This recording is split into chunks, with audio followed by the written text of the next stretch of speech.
Assalamualaikum warahmatullahi wabarakatuh. Kami dari kelompok satu mata kuliah Sistem Basis Data ingin mempresentasikan PowerPoint kami mengenai teknik-teknik basis data terdistribusi, fragmentasi, dan replikasi. Anggota kami ada saya sendiri, Saka Saida Kurniawan, bersama teman saya Saya Ahmad Gaji Faiz. Saya Letor Kafuza. yang akan mempresentasikan materi pada hari ini. Pokok pembahasan pada materi hari ini diantaranya berisikan pendahuluan, pengertian teknik-teknik basis data terdistribusi, studi kasus, dan juga kesimpulan.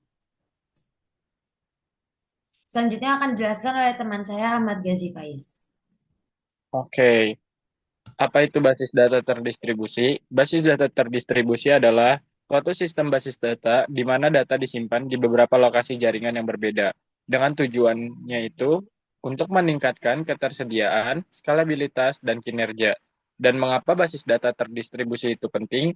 Ada 4 poin di sini. Yang pertama, untuk menangani volume data yang besar. Yang kedua, untuk mendukung aplikasi tersebar yang geografis. Dan yang ketiga, meningkatkan keandalan sistem. Dan keempat, memungkinkan ekspansi yang fleksibel.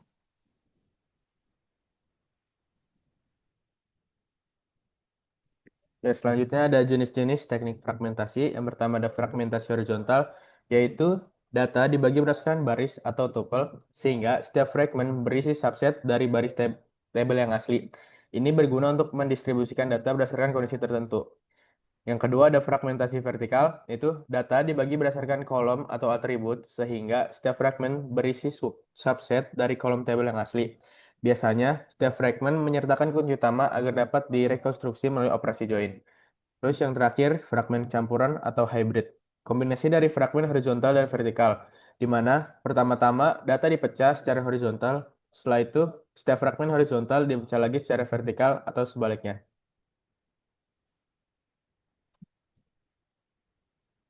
Nah, selanjutnya ada keuntungan dan tantangan dari fragmentasi. Itu ada keuntungannya yang pertama, peningkatan kinerja, yaitu query yang hanya membutuhkan sebagian data dapat dieksekusi lebih cepat pada fragmen lokal. Yang kedua, peningkatan konkurensi, yaitu lebih banyak transaksi dapat dieksekusi secara paralel. Yang ketiga, ada manajemen data lebih mudah, mengelola fragmen yang lebih kecil, lebih sederhana. Yang terakhir, yang keempat, ada skalabilitas, yang memungkinkan penambahan server baru untuk menyimpan fragmen. Setelah itu ada tantangannya. Yang pertama, penanganan query lintas fragmen.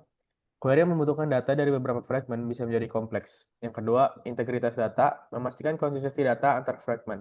Dan yang terakhir, yang ketiga, desain fragmentasi yang optimal, yaitu memilih strategi fragmentasi yang tepat adalah kunci. Selanjutnya, studi kasus. Penerapan sistem e-commerce global. Skenarionya yaitu sebuah perusahaan e-commerce memiliki pelanggan di seluruh dunia dan basis data produk serta pesanan yang sangat besar. Tantangannya yang pertama, latensi tinggi untuk pelanggan yang jauh dari pusat data. Yang kedua, resiko downtime jika pusat data utama mengalami masalah. Dan yang ketiga, skalabilitas untuk jutaan transaksi harian. Penerapan fragmentasi e-commerce globalnya yaitu yang ada strategi fragmentasi horizontal.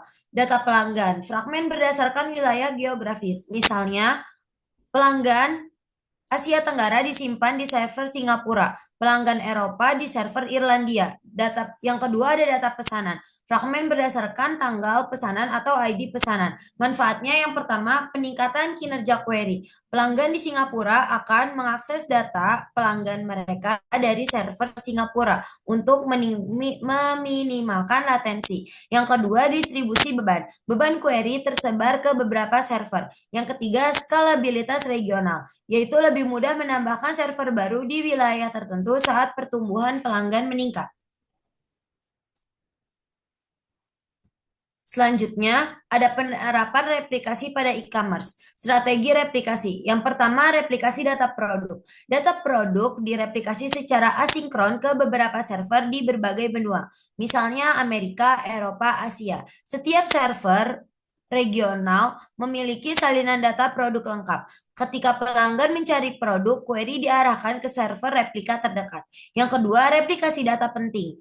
Data pesanan dan pembayaran direplikasi secara sinkron atau semi-sinkron antara dua pusat data utama, misalnya satu di Amerika Serikat dan satu di Eropa, untuk toleransi kegagalan dan pemulihan bencana. Manfaatnya, yang pertama, ketersediaan produk tinggi. Jika server di suatu wilayah gagal, pelanggan masih bisa melihat dan memesan produk dari server replika lain. Dan yang kedua, kinerja baca cepat. Pelanggan mendapatkan pengalaman belanja yang lebih cepat karena data produk diakses dari lokasi terdekat. Kemudian yang ketiga, pemulihan bencana. Jika ada bencana di satu pusat data, transaksi vital dapat dilanjutkan dari pusat data yang terreplikasi.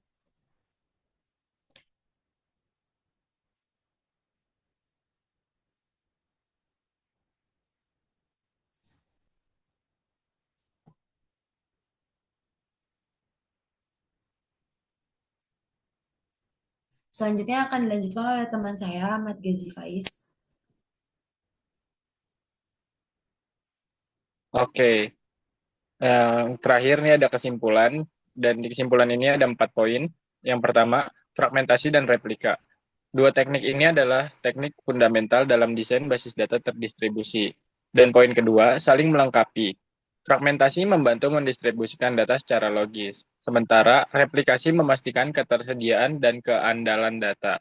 Dan poin ketiga, manfaat utama, yaitu untuk meningkatkan skalabilitas, kinerja, ketersediaan, dan toleransi terhadap kegagalan sistem basis data. Dan poin terakhir, pertimbangan penting. Pemilihan strategi yang tepat sangat bergantung pada kebutuhan spesifik aplikasi dan karakteristik data. Oke, next.